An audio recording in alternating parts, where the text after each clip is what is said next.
కానీ ఏమాత్రం వెనక్కి తగ్గట్లేదు. ఒక రకంగా యుద్ధం ముదురుతోందని చెప్పాలి. ట్రంప్ ప్రకటనలు చేస్తున్న ఒక పక్క, ఇజ్రాయెల్ ఏం చేసినా యుద్ధం అయితే ఆగేలాగైతే కనిపించట్లేదు. ఇదిగా ఆగిపోతుంది యుద్ధం, రేపు ఆగిపోతుంది, మాపు ఆగిపోతుంది అనుకుంటున్నారు. ఆ యుద్ధం తీవ్రత మొదట్లో లేకపోయినా ఇప్పుడైతే మాత్రం మొత్తం దేశం, ప్రధానంగా భారతదేశం మీద, అలాగే తెలుగు రాష్ట్రాల మీద విపరీతంగా అయితే కనిపిస్తుంది. ఇది మరింతగా పెరుగుద్దా? దీనికి తోడు తాజాగా ప్రధాని నరేంద్ర మోడీ కూడా మొన్న పార్లమెంట్లో అటు లోక్సభలోను అలాగే రాజ్యసభలో నిన్న చేసిన వ్యాఖ్యలు కూడా సంచలనంగా మారినాయి.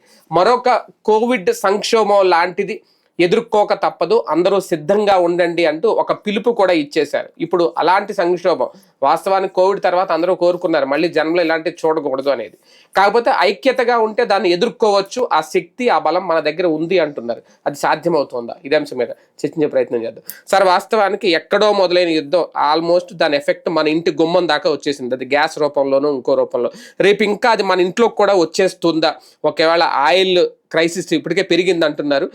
కొన్ని రాష్ట్రాల్లో ఆయిల్ ధరలు కూడా పెంచారు, మనకంతే పెరగలేదు. కానీ ఒకవేళ అది కూడా పెరిగితే ట్రాన్స్పోర్టేషన్ పెరిగిపోతుంది, నిత్యావసర వస్తువులు పెరిగిపోతాయి. అంటే మోడీ ఇచ్చిన పిలుపు వెనక ఏంటి ఆంతర్యం? బేసిక్గా ఒకటి, ప్రతి ఒక్కళ్ళు కూడా ఇండక్షన్ స్టవ్స్ అర్జెంట్ కొనుక్కోండి, 4 రోజులు పోతే ఈ డిమాండ్ వస్తాయి. ఇప్పటికే వచ్చినాయి చాలా వరకు. కాబట్టి ఇండక్షన్ స్టవ్లు కొనుక్కోండి. కట్టెలు కూడా దొరకట్లేదు. ఇండక్షన్ స్టవ్ మీదన వాడే రకాలైనటువంటి వస్తువులు, పాత్రలు, గిన్నెలు, అవి కొనుక్కోండి. అవి దగ్గర పెట్టుకోవడం బెటర్. రాబోయే 6 నెలల నుంచి ఏడాది పాటు కష్టాలు ఉంటాయి. ఇది మనకు కాదు, ప్రపంచం అంతా ఆల్రెడీ ఇప్పటికే అమెరికాతో సహా పెట్రోల్ డీజిల్ రేట్లు పెంచేశారు, గ్యాస్ రేట్లు పెంచేశారు. ఈ పెరిగినవి వెనక్కి కూడా రావు. అవును, ఇంకా అలా ఉండిపోతాయి, అంతే, ఆ రేంజ్ లోనే ఉండిపోతాయి. కాబట్టి సంపాదన పెంచుకోవాలా, సంపాదన ఇక్కడ ఉండదు, వ్యాపారాలు దెబ్బతింటాయి. రేట్లు పెరిగిన సంపాదన పెరగదు కదా, అదే అనేది. కాబట్టి సంక్షోభం అనేది తప్పదు. సంక్షోభాన్ని మనం సృష్టించుకున్నది కాదు, ప్రభుత్వాలు ఆపగలిగేవి కాదు. ఎందుకంటే అంతర్జాతీయంగా జరుగుతున్నటువంటిది ఒక ఆధిపత్య పోరాటం, ఒక పిచ్చోడికి ఒక వ్యవస్థకి మధ్య జరుగుతున్న పోరాటం. ఇరాన్ అనేది గమ్యం లేని పోరాటం. ఇప్పుడు ఒక పిచ్చోడు, వాళ్ళకు ఒక మత పెచ్చ ఉంది. ఆ మత పెచ్చ ఏంటయ్యా అంటే వాళ్లే మత పెద్దలుగా వాళ్ళ మతం మీద ఆధిపత్యం చెలాయించాలన్న పిచ్చ. షియా ముస్లింలు వాళ్ళు, షియా మత వర్గమే టాప్ అనేటటువంటిది నిరూపించడం, సున్నీల వర్గాల్ని నాశనం చేయటం, వాళ్ళ ఆర్థిక మూలాలను నాశనం చేయడం. ఇప్పుడు మీరు చూడండి, క్రైస్తవ దేశాల మీదకి ఏమైనా వెళ్తుందా? లేదు. అమెరికా, యూరప్ దేశాలు, నాటో దేశాల మీదకి ఏమైనా వెళ్తుందా? గల్ఫ్ దేశాలు ఎవరు? సున్నీ దేశాలు. అంటే నీ ముస్లింలో ఉన్నటువంటి రెండో వర్గపు. అంటే ఇక్కడ మత కోణం ఒకటి సార్, ఇంకొకటి ఏంటంటే ఇప్పుడు ప్రపంచాన్ని మొత్తం ఒక క్రైసిస్ లోకి తీసుకొచ్చేసి ఇప్పుడు గల్ఫ్ దేశాల మీద ఆయిల్ స్థావరాల మీద కూడా దాడి చేస్తున్నారు. అంటే నిజంగా అది పిచ్చా, లేదంటే చాలా తెలివిగా యుద్ధం చేస్తుందా ఇరాన్? అంటే ప్రపంచ యుద్ధాలే కాదు, మీరు రామాయణ భారతాలు చూసిన యుద్ధ నీతిలో ఏముంటుంది? శత్రువుని దిగ్బంధించడానికి. ఇప్పుడు శివాజీ చేసిందా, లేకపోతే గాజీ చేసిందా? వీళ్ళందరూ ఏం చేస్తారు? కోటకెళ్ళి కోటలోకి ఆహార పదార్థాలు రానికుండా ఆపేస్తారు. బయట నుండి ఏ సప్లైస్ లేకపోతే నెలల తరబడి అట్లా ఉంటే ఉన్నదాంతో సరిపుచ్చుకోలేక, ఇప్పుడు పొలాలు ఇవన్నంటే ఓకే, లోపల దాంతో తింటారు, కానీ మిగతాయి కొన్ని బయట నుంచి తెచ్చుకోవాలి కదా. అలా రానియకుండా దిగ్బంధించడం ద్వారా కోటల్ని వసిపరుచుకునే బోల్డ్ ఉన్నాయి. ఇది యుద్ధతంత్రం. అంతేనా? యుద్ధతంత్రం, యుద్ధంలో ఇది ఒక పార్ట్, దిగ్బంధించడం అనేటటువంటి. శత్రువుని బలహీనపరచాలంటే శత్రువుకు ఉన్నటువంటి బలాన్ని దెబ్బతీయాలి. ఇప్పుడు ఇరాన్కున్న బలం ఏంటి అంటే వాళ్ళ కొమైని, ఆ కొమైని బలాన్ని దెబ్బతీసేసింది ఇక్కడ అమెరికా, ఇజ్రాయెల్ కలిసి. ఇక్కడ జరిగిన ఒక పరిణామం ఏంటంటే, మనం లైట్ తీసుకునేటటువంటిది మనం అనేక సార్లు నేను ప్రస్తావించా, పెను ప్రపంచ యుద్ధం వైపుకి దారితీస్తుంది. ఎందుకు అంటే ఇజ్రాయిల్ అనేటటువంటి యూదు జాతిని అంతం చేయడం కోసం ఇరాన్ 40 సంవత్సరాల నుంచి అరాచకం చేస్తుంది.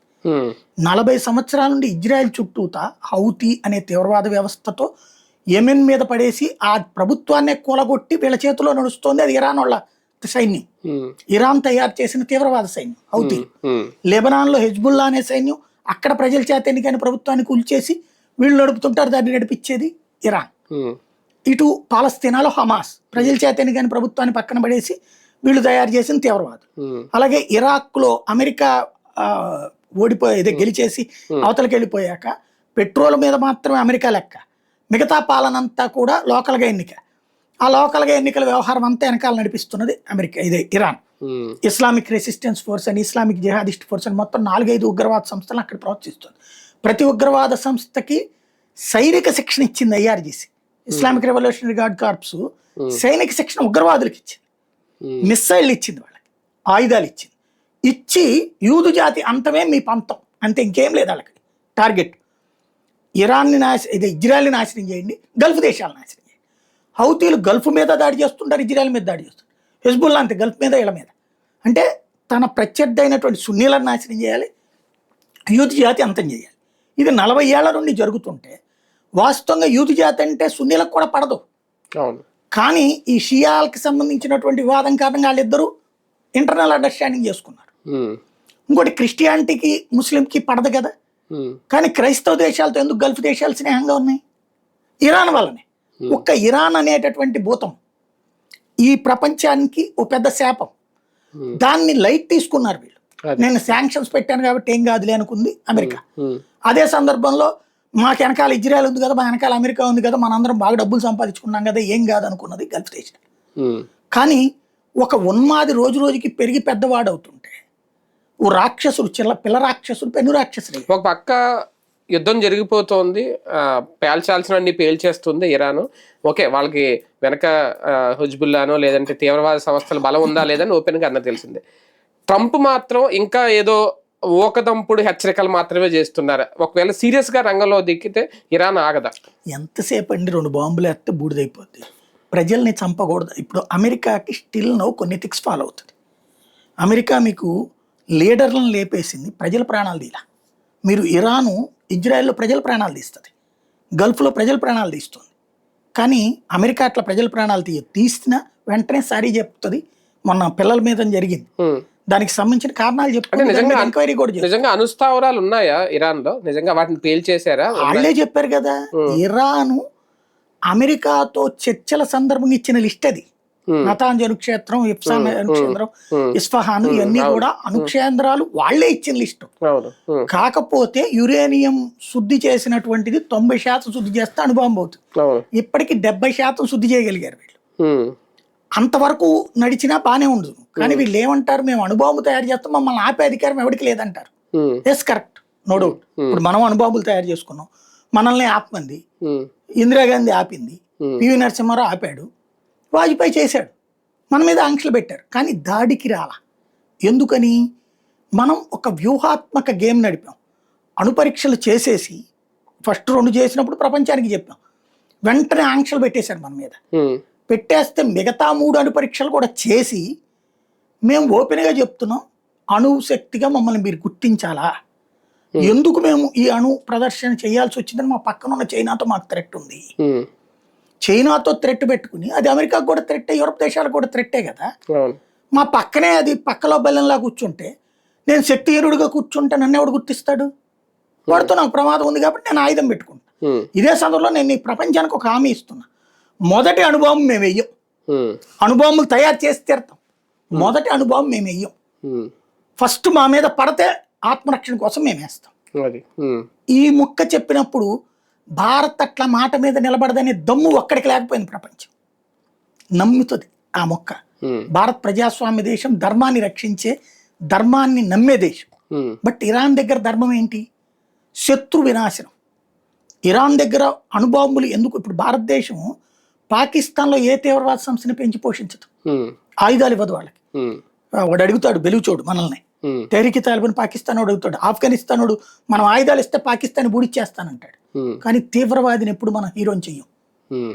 తీవ్రవాది పాకిస్తాన్ ప్రజలు ప్రాణాలు తీయడానికి మనం ఒప్పుకోం. పాకిస్తాన్ మన దేశంలో ఎన్ని పేలుళ్ళు సృష్టిస్తాడు. మనం అక్కడున్న అదే పాకిస్తాన్లో ఉన్నటువంటి తిండికి గతి లేని యదవులు బోల్డ్ అంతమంది ఉన్నారు. వాడికి ఆయుధాలు ఇస్తే వాడి దేశాన్ని నాశనం చేస్తాడు. కానీ ఈ రోజు వరకు మనం తీవ్రవాదాన్ని పోషించాల. ఎందుకంటే ప్రజల ప్రాణాలు తీయడం అనేటటువంటిది కరెక్ట్ కాదనేది భారతీయ ధర్మం నమ్ముతాం. అది ఏ పాలకుడు ఉన్నా, కాంగ్రెస్ వాడు ఉన్నా, కమ్యూనిస్ట్ ఉన్నా, లేకపోతే జనతా దళ్ ఉన్నా, బీజేపీ ఉన్నా, ఎవ్వరం కూడా మనం పాకిస్తాన్లోని ప్రజల ప్రాణాలు తీయడాన్ని మనం ప్రోత్సహించాం. బట్ ఇరాన్ ఏం చేసింది? ఇజ్రాయెల్ ప్రజల ప్రాణాలు తీస్తుంది. ఇప్పుడు ఇజ్రాయెల్ ఇవాళకి కూడా ప్రజల మీద దాడులకి అంగీకరించదు. 90% ముందు వెళ్ళిపోమని పిలుపులు ఇచ్చి మరీ చేస్తుంది. అది ఈవెన్ హమాస్ వాళ్ళ మీద దాడులప్పుడు కూడా మిమ్మల్ని అడ్డు పెట్టుకుంటున్నారు ప్రజల్ని, వాళ్ళు మీ మధ్యలో తలదాచుకుంటున్నారు, స్కూళ్లలో మీ పిల్లల్ని అడ్డు పెట్టుకుంటున్నారు, మీ పిల్లలు మీరు వృద్ధులు మహిళలు అవతలకి వెళ్ళిపోండి, మేము వాడిని వేస్తామని చెప్పి మరీ వేసి ఆ టైంలో వీళ్ళు బలవంతంగా చుట్టూ ఉంచుకోవడం వల్ల ప్రజలు చచ్చిపోయి ఉండొచ్చు, కరెక్టే. కానీ ఇంకా ఆపలేదు, అక్కడ చెప్పి చేస్తుంది. ఇక్కడ కూడా ఇప్పుడు వీళ్ళ మీద ప్రజల మీదకి వెళ్ళట్లా. అదే ఇరాన్ గల్ఫ్ లో ఉన్నటువంటి ప్రజల మీదకి వెళ్తుంది, ఇజ్రాయెల్లో ఉన్న ప్రజల మీదకి వెళ్తుంది. అలాగే వాళ్ళ చేతులు అనుభవం ఉండి ఇంకేంటి అసలు. కానీ భారతదేశ ప్రభుత్వం కూడా ఈ సంక్షోభాన్ని ఊహించలేదు. ఎందుకంటే మొదట్లో గ్యాస్ నిల్వలో నిక్షేపాలు చాలానే ఉన్నాయి, భయపడాల్సిన పని లేదని చెప్పి మొదట్లో యుద్ధం ప్రారంభమైనప్పుడు కేంద్ర ప్రభుత్వం స్వయంగా అనౌన్స్ చేసింది. తర్వాత చమురు నిల్వలు కూడా మన దగ్గర చాలానే ఉన్నాయి, భయపడాల్సిన పని లేదని అనౌన్స్ చేసింది. అయితే ఇప్పుడు నిజంగా హార్మూజ్ జలసంధి క్లోజ్ చేశారా లేదా ఇప్పుడు నిన్న ఆయన చెప్పింది ఏంటంటే లేదు, 2 నౌకలు కూడా అటు నుంచి ఇటు వచ్చినాయి మనవి, మోడీ గారు చెప్పింది. అంటే ముందు నుంచి ఇలా చెప్పుకొస్తున్నారు కాబట్టి ప్రజలకు ధైర్యం చెప్పడానికి ఈ తరహా వ్యాఖ్యలు చేస్తున్నారు. ఈ క్రైసిస్ ఒక పక్క పెరుగుద్దని చెప్తున్నారు, ఒక పక్క ఇది చెప్తున్నారు, ఎలా చూడాలి? ఇక్కడ బేసిక్ గా హార్ముజ్ జలసంధిలో నుంచి బయటకి 7 షిప్లు వచ్చినాయి మనయ్యే. అవును, కానీ అక్కడ 35 ఉన్నాయి. ఇక్కడ సమస్య ఏంటంటే ఎవరు అర్థం చేసుకోలేకపోతున్నటువంటిది, అక్కడ యుద్ధం జరుగుతుంటే షిప్పులు రావు, కదలవు. వాడు ఓపెన్ చేయడం వాడు ముయ్యడం ఒక ఎత్తు. ఇప్పుడు మనకి పెట్రోల్ కావాలా, అమ్మే దేశాల మీదనే కదా బాంబులు. మార్గం క్లోజ్ చేస్తే అసలు రావు కదా ఆ షిప్పులు కూడా, ఇంకో వైపు నుంచి తెచ్చుకుంటాం. ముందు అసలు సప్లై చేసేది ఎవడు? గల్ఫ్ దేశాలు. అవును, మరి అవే పెట్రోల్ తీయలేక చేస్తున్నాయి కదా. ఇప్పుడు ఖతార్కి సంబంధించిన గ్యాస్ లేచిపోయింది, అది 17% గ్యాస్ ఆగిపోయింది. దాన్ని రిపేర్ చేయడానికి 5 ఏళ్ళు పడుతుందట. దాని కాస్ట్ $30 బిలియన్ అవుతుందట. ఏడాదికి అడికి $20 బిలియన్ లాస్ అట. ఎన్నాడు ఎప్పుడు సెటరేట్ చేసుకోవాలా? ఈ 17% తగ్గుదల ప్రపంచానికి. ఎందుకంటే ప్రపంచానికి 45% గ్యాస్ సప్లై చేసేది ఖతార్, 45%లో 17% లేచిపోయింది. మరి ఆ వారం నీకు ప్రాబ్లం అవుతుందిగా. అట్లాగే దుబాయ్, సౌదీ అరేబియా దగ్గర ఆరామ్కో ప్రపంచంలోనే అతిపెద్దదైనటువంటి ఆయిల్ క్షేత్రం ధ్వంసమైంది. ఇరాన్లో ఉన్నటువంటి అతిపెద్ద ఆయిల్ క్షేత్రం మీద మొన్న ఇజ్రాయెల్ వాళ్ళు దాడి చేశారు, అక్కడ ధ్వంసమైంది. ఇప్పుడు ఈ ధ్వంసమైన అంటే ఇప్పుడు మీకు ఇక్కడ గ్యాస్ది మొన్న వచ్చింది బ్లోఅవుట్, అది మూసేసాం కదా. ఇప్పుడు దాని నుంచి వచ్చే గ్యాస్ పోయినట్టే కదా మనకి. ఇప్పుడు అక్కడ ఇవన్నీ సెటరేట్ చేసుకోవడానికి ఎన్నాళ్ళు పడుతుంది? అసలు అది పని చేస్తుందా లేదా, కొత్తది తవ్వాలా, కొత్తది తీయాలా, ఇవన్నీ ఒక బిల్డింగు బుల్డోజర్ తెచ్చి కూల్చోతలు పడి 10 నిమిషాలు కట్టడానికి ఎన్ని నెలలు పడుతుంది?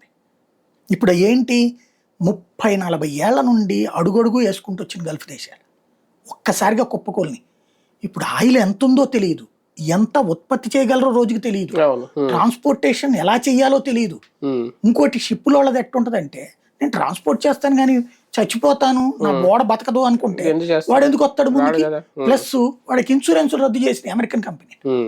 ఇన్సూరెన్సులు 3, అమెరికా, సింగపూర్, బ్రిటన్. ఇప్పుడు బ్రిటనోడు ఒక్కడు చేస్తున్నాడు, బ్రిటనోడు కూడా అందరికీ చేయట్లా. దాంతో సమస్య ఏమవుతుంది? ఇన్సూరెన్స్ లేకుండా షిప్ కదలదు. పైగా ఇప్పుడు హార్ముజ్ జలసంధి దగ్గర వీడు ఏం చేశాడు, ఒక రౌడీ మామూలు వసూలు చేస్తున్నాడు. ఎట్లాగా? ప్రతి షిప్ కి $2 మిలియన్ కట్టాలి, అంటే 18 కోట్లు డబ్బులు కట్టాలి అడికి ఒక షిప్ కి. అప్పుడు దాని కాస్ట్ ఎవరి మీద పడుతుంది? ఆయిల్ తీసుకొస్తున్నాం మనం, 18 కోట్లు ఎక్స్ట్రా పడింది. వాస్తవంగా ఇప్పుడు డిస్కౌంట్ పోతుంది. ఇదివరకు మనం $40 $50 తీసుకున్నాం రష్యా దగ్గర. ఇప్పుడు రష్యా దగ్గర $100 చెప్తుంది. రష్యా ఆయిల్ వస్తుంది మనకి, ఆయిల్ కొరత రాదు. రష్యా ఆయిల్ విపరీతంగా సప్లై అవుతుంది, ప్రాబ్లం లేదు. గ్యాస్ కొరత మాత్రం వస్తుంది. ఎందుకంటే గ్యాస్ నిక్షేపాలు ఉన్నటువంటి ఖతార్ బాగా దెబ్బతింది, దుబాయ్ దెబ్బతింది. దుబాయ్ కూడా సప్లై ఆపేసింది గ్యాస్. అట్లాగే ఇతర దేశాలన్నీ కూడా, సౌదీ అరేబియా కూడా. కాబట్టి గ్యాస్ పరంగా 40 to 50% కొరత ఉంది ఇప్పుడు. మళ్ళీ అవి ఎప్పుడు సెట్ అవుతుందో కూడా అర్థం కాదు. ఆయిల్ కూడా అక్కడే కీలకం కదా. ఆయిల్లో మనం వాళ్ళ దగ్గర తీసుకునేది తక్కువ, మనం తీసుకునేది ఎక్కువగా రష్యా దగ్గర తీసుకుంటాం. అలాగే వీళ్ళ దగ్గర తీసుకుంటాం, కానీ వీళ్ళ దగ్గర ఒక మొత్తం మీద కలిపి ఒక 15% తీసుకుంటాం. మిగతాది మనం రష్యా, ఇరాను, అమెరికా చాలా దేశాల నుంచి తీసుకుంటాం. 41 దేశాల నుంచి తీసుకుంటాం. ఈ 41 దేశాల్లో వీడు మన షిప్పులకు అడ్డుపడట్లా. ఎందుకంటే వాడికి బియ్యం ఇస్తున్నాము, పప్పులు ఇస్తున్నాము, ప్లస్ వాడికి వాళ్ళ షిప్పులు మనం కాపాడుతున్నాం. కాబట్టి ఇండియన్ నేవీ కూడా ఇప్పుడు దాదాపుగా 10 యుద్ధ నౌకలు అక్కడ ఉన్నాయి హార్ముజ్ జలసంధి దగ్గర. మన వాళ్ళ పని ఏంటంటే ఇప్పుడు ఎస్కార్ట్ 3 షిప్పులు మన లైన్ లో ఉమ్, ముందు ఒక వార్షిప్, వెనకాల ఒక వార్షిప్ మన జెండాతో వస్తుంది. ఓకే ఈ వెనకాల అవన్నీ మాయ్యారా అని చెప్తుంది. ఓకే. ఉమ్, ఈ వరకు వస్తుంది. కానీ అక్కడ 1000 షిప్పులు ఉన్నాయి. ఉమ్, 1000 షిప్పులు 1 by 1 సెటరేట్ అయ్యి క్లియర్ అవ్వడానికి ట్రాఫిక్ జామ్ అయిపోతే ఎట్టుంటది? ఉమ్, ఉమ్, అది రోడ్డు మీద ట్రాఫిక్కే ఒక్కోసారి 2-3 రోజులు పడుతుంది. అవును. అది దాదాపు 3 వారాల స్ట్రక్ అయిపోయింది. ఉమ్, ఇవన్నీ మనం తీసుకొచ్చుకుంటాం, కరెక్టే. మనది వాటి వెనకాల ఉంటే అదే అవును. ఇప్పుడు అక్కడ స్ట్రక్ అయిపోయినాయి 1000 షిప్పులు. ఉమ్, 1000లో మనం 22 ఉన్నాయి. ఉమ్, ఈ 22 వెనకాల ఎక్కడో ఉంటే దాన్ని ఎట్ట తీసుకురావాలి? అవును. నువ్వు పక్కకి తప్పుకోమ్మా అని చెప్తే కుదరదు కదా. ఇప్పుడు వదిలేశాడు కాబట్టి ఉమ్, ఇజ్రాయెల్ అమెరికాలు తప్పించి అన్నిటి వదిలేస్తాను ఉమ్, కాబట్టి ఇవన్నీ క్లియర్ అయ్యి రావడానికి టైం తీసుకుంటుంది. ఇవాళ కూడా 3 షిప్పులు వచ్చినాయి, అవును. హార్ముజ్ జలసంధిని దాటి వస్తున్నాయి. ఉమ్, మిగతా వాటి కూడా అడ్డుపడట్లేదు. ప్రస్తుతానికైతే డబ్బులు కట్టుకుని వస్తున్నాం. అది భారం అవుతుంది రాబోయే రోజులు. ఒక ఎమర్జెన్సీ క్రైసిస్ వైపు వెళ్ళిపోతుందా మనం? గ్యాస్ క్రైసిస్ అయితే ఎక్కువ అవుతుంది. ఉమ్, ఇక పెట్రోల్ డీజిల్కి అయితే కొరత తగ్గుతుంది. ఎందుకంటే రష్యా నుంచి ఆయిల్ ఆల్రెడీ ఫ్లో విపరీతంగా పెరిగిపోయింది. మొన్న మధ్యన ఇదివరకు 45% దాకా తీసుకున్నాం మనం. ఉమ్, ఇప్పుడు మళ్ళీ కాకపోతే రష్యా నుంచి వచ్చే ఆయిల్కి కాస్ట్ ఎక్కువ అవుతుంది. ఉమ్, ఎందుకంటే ట్రాన్స్పోర్టేషన్ కాస్ట్ ఎక్కువ మనకి ఉమ్, రష్యా నుండి. ఉమ్, ఆ కారణంగా కొంత ఖర్చు ఎక్కువ ఉంటుంది మనకి. ఉమ్, ఆ వారం ఆయిల్ ధరలు పెరగాల్సి వస్తుంది. ఉమ్. మేబీ నేను అనుకోవడం ఎలక్షన్స్ అయిన తర్వాత పెట్రోల్ ధరలు పెంచుతారు. రైతుల మీద కూడా భారం పడబోతుంది. మొన్న ఆయన చెప్పిన మాట. ఫెర్టిలైజర్స్ మీద ప్రాబ్లం ఎరువులు వస్తుంది. అక్కడి నుంచి. అన్ని చూస్తున్నాం అంటారు. ఉమ్, కరోనా టైంలో స్వేచ్ఛ లేదు. ఉమ్. ఇప్పుడు మనం స్వేచ్ఛగా తిరగచ్చు. అది వేరు, ఇది వేరు. సంక్షోభాలు మాత్రం ఫేస్ చెయ్యాలి, ఉమ్, ఉమ్, తప్పదు. అంటే సంక్షోభం వేరు అంతే. అంతే. కానీ సాధారణంగా బ్రతకడానికి ఇబ్బంది ఉండదు, ఉమ్, కానీ ఇప్పటిదాకా బ్రతికినంత ప్రశాంత జీవనం ఉండదు. ఉమ్, ఉమ్, ఉమ్. కష్టం నష్టం వచ్చినప్పుడు ఇంట్లో క్రైసిస్ ఎట్లా వచ్చిందో దేశపు క్రైసిస్ అందరికీ. విద్యుత్ ఉత్పాదన విషయంలో కూడా ఒక క్రైసిస్ పరిస్థితికి వెళ్ళిపోతాం. విద్యుత్ ఉత్పాదనకి ఏం ప్రాబ్లం లేదు. మన అంటే బొగ్గు ఆధారిత కరెంట్ ఉంది, ప్రాబ్లం లేదు. మన దేశంలో ఉన్న బొగ్గులు సరిపోతాయి. దాంతో పాటు ఇప్పుడు మనం ఎక్కువగా డిపెండ్ అవుతుంది సోలార్ విండ్ పవర్, కాబట్టి ఆ ప్రాబ్లం. కానీ ఒకటి సార్, కరోనా లాంటిది అంటే ఓకే, అదొక డిసీజ్, అది ఇంకా ప్రాణాలకు సంబంధించి అప్పుడు ఏం చేయలేకపోయాం. ఇది కనిపిస్తోంది ఏంటి అనేది కేంద్రం ముందస్తుగా ఏం జాగ్రత్తలు తీసుకోలేదా? ముందస్తుగా ఏం చేయలేదా? ఏం చేయగలుగుతారు? ఇప్పుడు ప్రపంచం అమెరికా వాడి దగ్గర రేట్ పెంచుకున్నాడు, యూరప్ దేశాలు పెంచుకున్నాడు, గల్ఫ్ దేశాలు పెంచుకున్నాయి. ఏం చేస్తారు? అంటే ప్రజల మీద భారం పడకుండా ఎలా చేస్తారు? నేను అనేది ఖర్చు కేంద్రం భరించలేదా? భరించాలి. ఎక్కడి నుంచి డబ్బులు తెస్తుంది వాళ్ళు? మోడీ వాళ్ళు ఆస్తే ఏం లేదు కదా. బేసిక్ గా ఎప్పుడైనా సరే కరోనా టైంలో అంతమందికి డబ్బులు ఇచ్చారు. ఎక్కడి నుంచి ఇవ్వగలుగుతారు? 500 ఇవ్వగలిగారు. 2 ఏళ్ల పాటు డబ్బులు ఇవ్వలేదు కదా. ఒకసారి ఏమో 5,000 వేశారు, తర్వాత ఇంకొక 5,000 వేశారు, బియ్యం ఫ్రీగా ఇచ్చారు. అట్లాంటి ఏదో ఏర్పాటు చేస్తారు. నీకు ₹1,00,000 అవసరమైన చోట 10,000 ఇవ్వగలరు, కానీ ఎక్కువ ఇవ్వలేరు. అవును, అవును. అది సమస్య. ఒక రకంగా క్రైసిస్ అయితే ఎదుర్కోవాలి, సిద్ధంగా ఉండాలి. రైట్, చూద్దాం. మొత్తానికి ఇరాన్ యుద్ధం కదా, మనకేం జరుగుద్దిలే అని ముందు అనుకున్నా సరే ఇప్పుడైతే భయపడుతున్నారు. ఆ క్రైసిస్ ఆల్రెడీ చూస్తున్నాం, ఒక సంక్షోభం వైపు అయితే వెళ్ళిపోతున్నాం. ఇదే మోడీ చెప్పింది. కాకపోతే అందరూ కలిసిగట్టుగా ఉంటే ఎదుర్కోవచ్చు, ఇందుకు సిద్ధం కండి అంటూ ఒక పిలుపునైతే ఇచ్చారు. ఇంకెలా ఉంటే భవిష్యత్తులో కేంద్ర నిర్ణయాలు అనేది కూడా ఇంక వేచి చూడాల్సిన అంశం.